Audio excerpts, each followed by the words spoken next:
All right, welcome back, our Pinaris community. We are excited to begin the 2026-2027 school year with you. My name is Trent Newton, I'm the superintendent, and today my special guest with me is Miss Anna Lesage, our elementary principal. Welcome, Anna. Thank you. So we're here getting ready for the school year. We hope parents that you are excited as well, maybe ready to get the kids back out of the house, get back to a normal routine. And so today, the object of this podcast is just to kind of give some ideas on what to do to get back into the swing of things as we get back into school. And so, Anna, what are some things you're looking forward to as principal of students returning back to school? Well, I'm excited to see our students coming back to school as there are new teachers heading our way, and we have new projects, new curriculum that we're going to be, joining and adding on to our ELA program. And we're excited for our students to be back, especially this year that we're going to be implementing so many new spiritual activities that I know our students are really going to enjoy. And for me, especially with those spiritual activities, that's why Academia Los Pinares exists. It's the formation, not just academically, but it's that spiritual formation to live a biblical worldview, because we all live out what we believe, and we want, as God's called us, is to mold that in students for that. So this year, kind of the theme for school this year that we are impressing on our teachers to do in the classroom is to be an example to others. That's the theme that we're going to be talking about a lot when we have the coffee with superintendents. I'm going to talk even more about it. But ultimately, one saying that I've been told, I've read it in books, is you should leave a place better than how you found it. And for me, it's very important to try to do that, because God's called us, in essence, to be an example, to be better. Not in a prideful way, but because of who we are in Christ, we should leave a place better for that. You want to give a little bit more on that with your take on, I know what you're working with the elementary teachers, but what does it mean to be an example to others? Yeah. As teachers, as educators, across the elementary, we've been working with being an example among our staff and among ourselves, starting with the admin. So being an example to each other. How can we serve one another? How can we provide for our students in the way that what I am doing when nobody is seeing me, they can also see something, a character, a characteristic, or something that they would like to follow and imitate. So if it is sharing a pencil because a student forgot it, so I'll be an example and I'm going to share one of my pencils with one of my peers. And that also ultimately will trickle down to our students among themselves. So we're starting to be an example with ourselves as a team, as an educating team, and then with our students, model it so that they can actually also, in the end, be an example to their peers. And it's important that when we say be an example, you could be a negative example too. So it's not just be an example, but in the midst of that, be an example because we want the environment of the school to be better as well. So much of what we talk about is, protect the learning environment. Make this a place where you can grow, make this a place where you enjoy. And so that is something we're challenging our teachers this year, the entire year, with what does it mean to be an example? But it's also something we're going to challenge students as well. Students, you be an example among your peers, among your siblings as well with that. So one thing I'm also looking forward to this year is I know we have 12 new international teachers coming in. To me, it's very exciting. Whenever we were speaking with them, many of them have a lot of experience teaching in ACSI schools, coming from an ACSI college, so they're already familiar with our style of curriculum, our style of school. And you were involved with it as well as Ms. Hernandez. Whenever we spoke to these teachers, it wasn't just what's your degree, what are your interests in this, but we asked a lot of questions about, this is our school mission, what do you think of the school mission? How can you play a part in this? And we got a lot of teachers coming in that are very mission-minded. And so they're already coming in to the school as we're slowly getting into orientation week. But I'm excited for the new team we have coming in, and we look forward to that open house day for you to be able to meet all of our new staff. And so as we are just a few days out from getting started, it is important, I think, for students at home to start preparing for this new school year. What, from your experience, from what you've seen, what are some ideas, some tips that families should start or could start doing to slowly ease back into the transition of school? Well, for starters, the number one thing that we have to start is getting them back into bedtime routine. So make sure we start our students getting them to bed early, having that nighttime routine where they go back to bed early, 7:30, 8, depending the age level and the grade that they're coming into. But definitely wind them down at nighttime so that they can start going back to their regular nighttime routine. Continue with their daily routine where they're active during the day, but then start winding down during nighttime. Let's go back to having supper time early, not have a late dinner, so that they can start going to bed early. Another idea is to limit any type of screen time that they've been using on any type of device before this bedtime. So experts say that they should at least, if they go to bed at 8, they should not be exposed to any type of screens after 6 p.m. So start limiting that again so that their brains can start shifting, going back to bed early. I would even add to the whole screen thing, not just limiting the screen, but also, once it is bedtime, try to cut the access to a screen. I remember growing up, had a TV and the Nintendo in my bedroom, and so as long as you could block the lights from going outside the door with it shut, we would stay up later playing video games, me and my brother. And so I think it's important too to try to cut the access that you have also, because the temptation is there, knowing if I can turn it on or if I can get my hands on it as well. Right. So huge recommendation is keep those devices out of the student's bedroom. Practice a morning routine to wake up a little bit earlier, and then just have breakfast and, their healthy snacks as we would do once we start our regular class time schedule. Talk positively about school and teachers and just getting them ready. Some of our students start getting a little bit nervous and anxious about coming back to school, even though they've been in school for all of these years. And they enjoy it. That's right. They enjoy it. They love coming to school.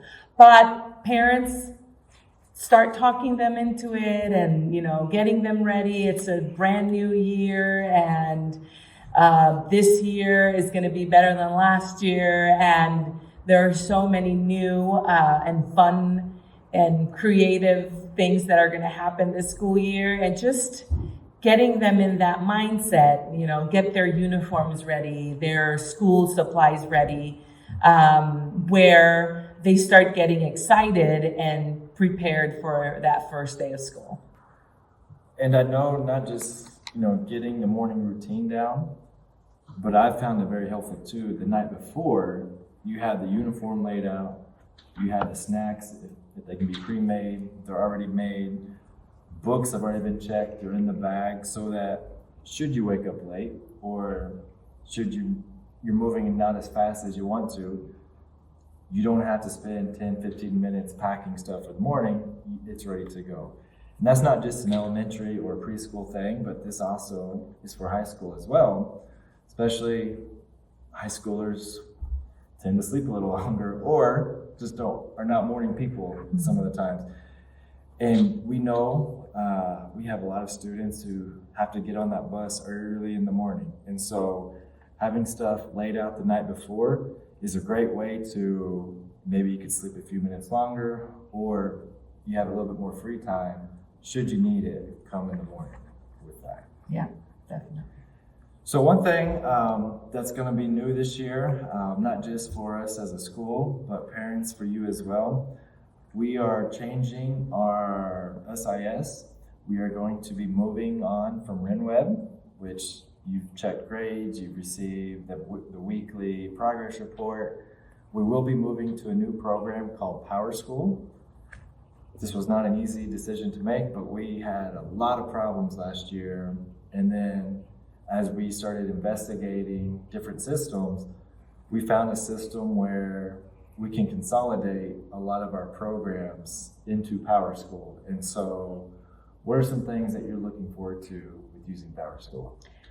I'm looking forward to providing our teachers with, like you said, one place where they can plan. It's going to house our curriculum, and we're going to be able to see how, from pre-kinder grade level all the way to 12th grade, the standards are aligned, and so the teaching and the preparation for it is going to be in one same place, which also is going to be connected to the grading and the attendance and the communication through email that we're going to have with you as parents.